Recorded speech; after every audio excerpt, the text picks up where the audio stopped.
You're listening to Chapter by Chapter Classics, the short-form classic literature podcast where each episode walks you through a few chapters of a great book. Previously in Wuthering Heights, Edgar and Linton died. Cathy was forced to live at the Heights, and Heathcliff gained control over both family estates.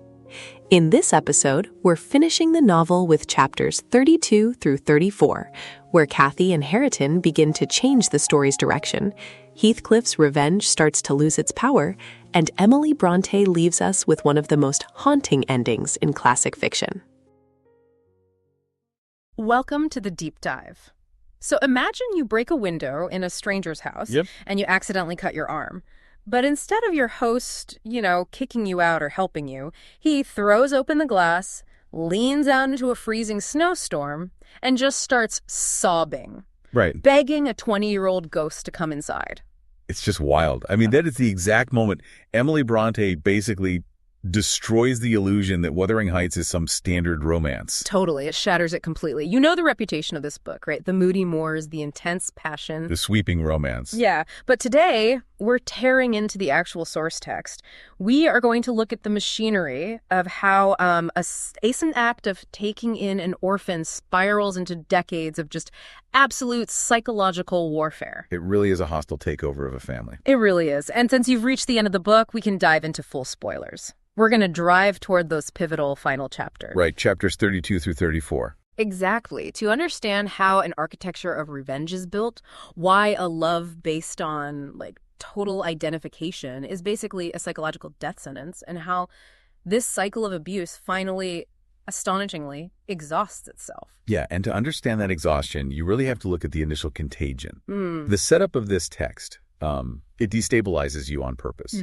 We enter in 1801 through Mr. Lockwood, who is renting Thrushcross Grange. Right. And he hikes across the moors to introduce himself to his landlord, Mr. Heathcliff, over at Wuthering Heights. And the atmosphere there is just suffocating. I mean, it's not just unfriendly, it's aggressively hostile. Oh, totally. There are attack dogs everywhere, Juno and Gnasher. Heathcliff's invitation to, walk in is literally uttered through clenched teeth. Right, he doesn't want him there. Not at all. And Lockwood gets snowed in, so he's forced to sleep in this bizarre oak-paneled bed that's basically a closet. Yeah, the coffin did. Exactly. And this is where the nightmare happens. He has this weird dream about a tedious sermon by Jabez Branderham. Which is awful on its own. Right. But then it morphs. He hears tapping on the window, thinks it's a tree branch, and punches his fist through the glass to break it off. But it's not a branch. No. His fingers close around a little ice-cold hand, and this voice sobs, "Let me in, I'm Catherine Linton. I've been a waif for 20 years. Which is terrifying enough on its own. Yeah. But notice the mechanism of what happens next. Yeah. Because the true horror isn't the ghost, it's Lockwood's reaction to it. Yes. Lockwood, who is this supposedly refined, polite gentleman from the South. The civilized guy. Right, the civilized guy. He is so terrified that he becomes instantly sadistic.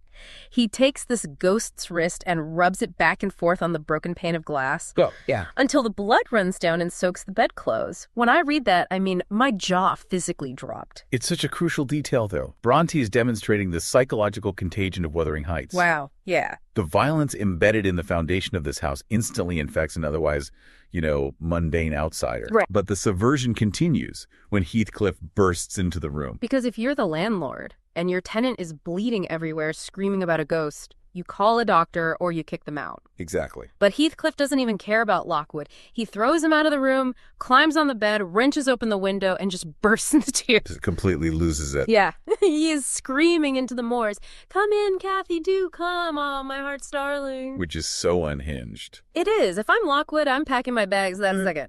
But for you, as the reader, it begs an entirely different question. Right.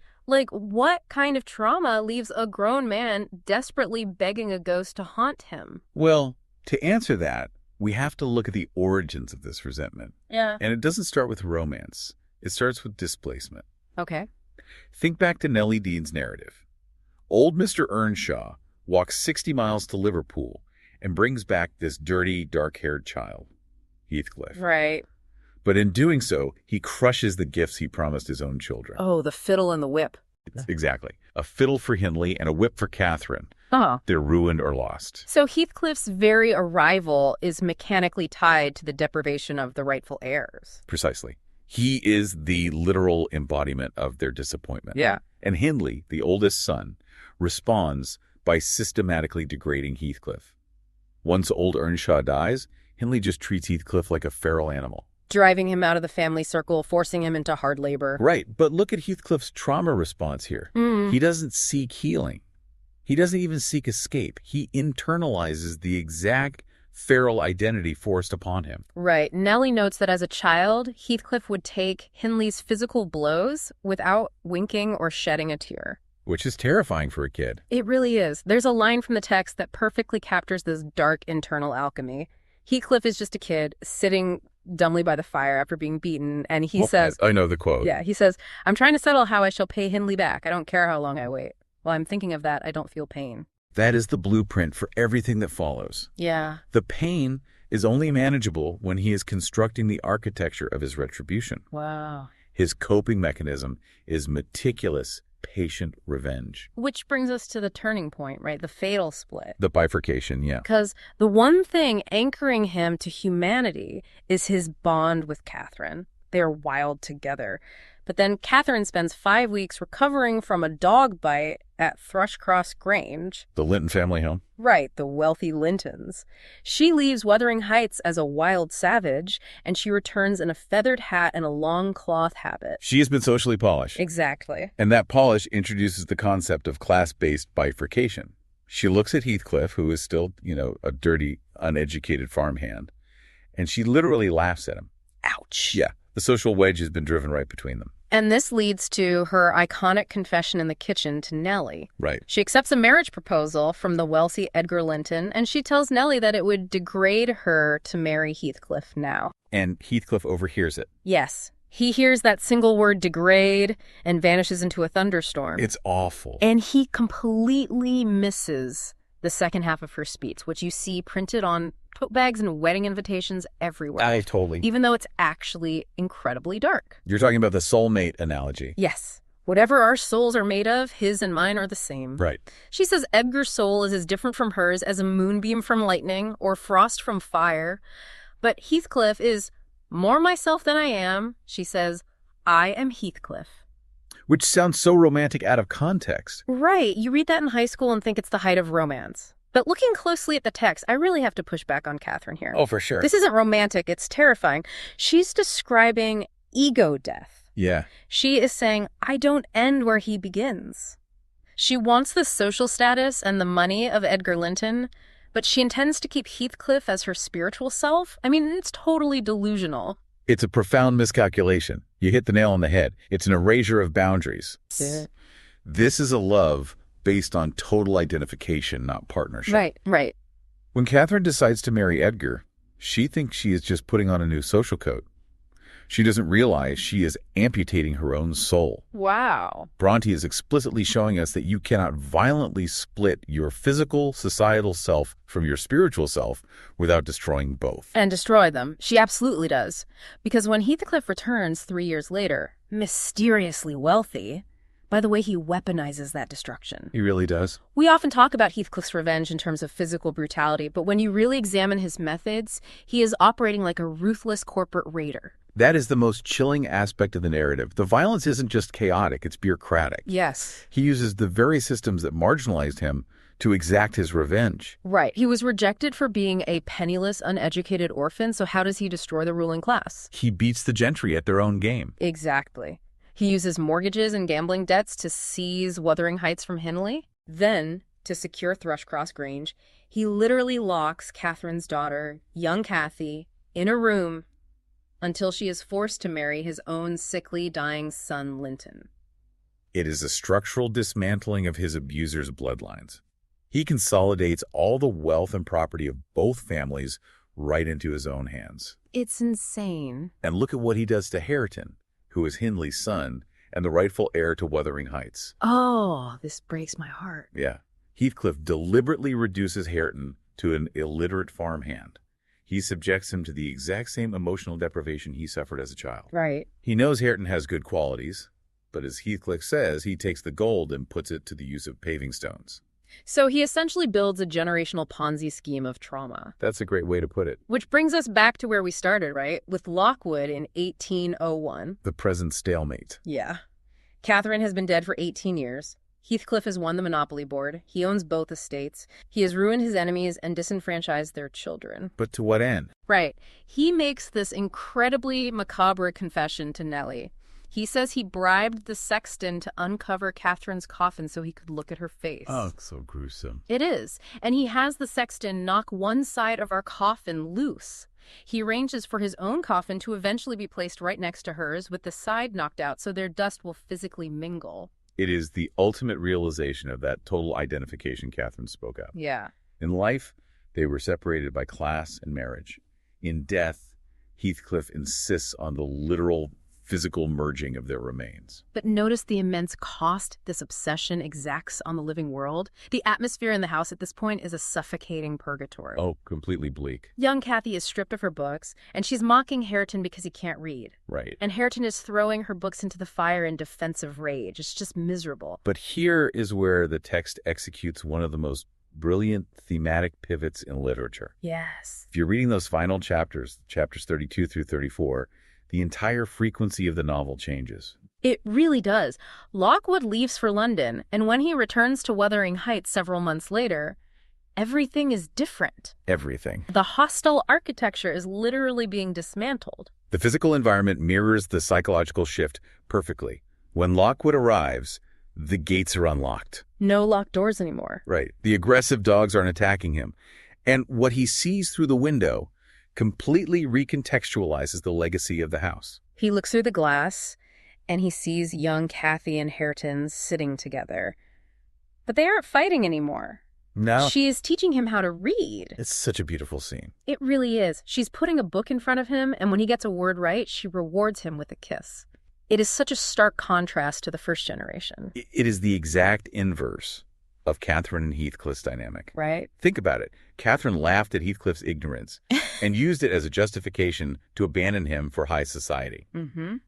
Young Cathy, despite her initial cruelty, ultimately uses her education to elevate Hareton. They bond over shared vulnerability and mutual improvement rather than a consuming, destructive identification. And what's fascinating is how Heathcliff reacts to this. Because he catches them. He does. He sees the two children of his enemies bonding, and he has the power to crush it. He could easily tear them apart again. Easily. But he doesn't. He completely loses interest in his revenge. And that loss of interest is the absolute crux of Bronte's thesis on vengeance. Okay, unpack that. Well, Heathcliff confesses to Nellie, I have lost the faculty of enjoying their destruction. Wow. He holds the ultimate power. But the machinery of his revenge has simply run out of fuel. Yeah. He looks at Hareton, and he doesn't just see his enemy's son anymore.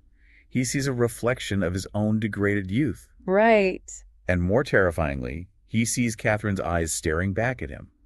Both Cathy and Hareton have Catherine's eyes. It's as if the physical world has become entirely translucent to him. Exactly. The revenge loses its flavor because his obsession with the ghostly world finally overpowers his tether to reality.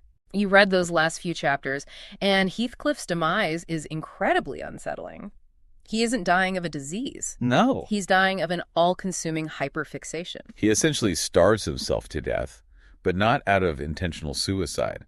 He just, forgets to eat. Yeah, he forgets to breathe almost. Right. He is experiencing these profound, terrifying visions. He stares at a spot on the wall with this unnatural, euphoric intensity. Mm-hmm. He's clearly sensing Catherine's presence in the room with him. He spends entire nights out on the moors, coming back soaked, with this unearthly smile on his face. It's eerie. And when Nellie finally finds him dead in that same oak-paneled bed that Lockwood slept in. The full circle. Exactly. The window is wide open, the rain is washing over his face, his eyes are staring fiercely, and his lips are parted in a mocking smile. He has finally let the ghost in. Yes. Where he has finally crossed over to join it. His death marks the absolute collapse of the tyrannical structure he built. Right. And the reaction of the household is incredibly telling. Nellie is terrified, obviously. Yeah. But Hareton, the very boy Heathcliff abused and degraded, sits by the corpse and weeps with genuine, heartbroken grief. Which proves that Hareton's soul wasn't paved over after all. Exactly. The gold was still there. And with Heathcliff gone, the trap springs open. Cathy and Hareton plan to marry on New Year's Day. A new beginning. Yeah. They are going to leave Wuthering Heights and move down to Thrushcross Grange. They are literally abandoning the haunted fortress of the past to step into the future. It's so powerful. They represent generational healing. The cycle of abuse exhausts itself because Cathy and Hareton choose empathy over repetition. Right. Heathcliff weaponized property law and strict inheritance to destroy them, but ironically, through their union, the estates are rightfully merged and restored through love, not malice. It's a masterclass in narrative resolution. We watched an abused, marginalized child weaponize the very systems of society that rejected him, only to find that acquiring all the power in the world cannot silence your own demons. And never. And yet, life finds a way to grow back over the ruins. Which brings us to the final lingering image of the text. All right, the graveyard. Yeah. Lockwood visits the churchyard and looks at the 3 headstones. Edgar Linton's, Catherine's in the middle, and Heathcliff's. Right.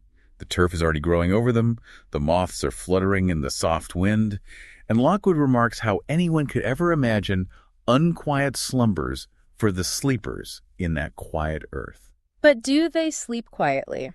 Because the local country folk swear that Heathcliff and a woman wander the moors when it rains. The ghosts. Yeah, and that leaves you with a deeply provocative thought to carry with you. When you consider those 3 graves and the generational wreckage left behind, ask yourself, are the ghosts of Wuthering Heights literal spirits roaming the heather? Right. Or is Bronte suggesting that our unresolved trauma, our deepest regrets, and the pain we inflict on others are the real ghosts that refuse to stay buried? That's the real question. The haunting is entirely dependent on what we refuse to let go of. Wow. Cathy and Hareton let go, and they get the morning sun. Heathcliff held on, and he got the storm. That is going to stick with me.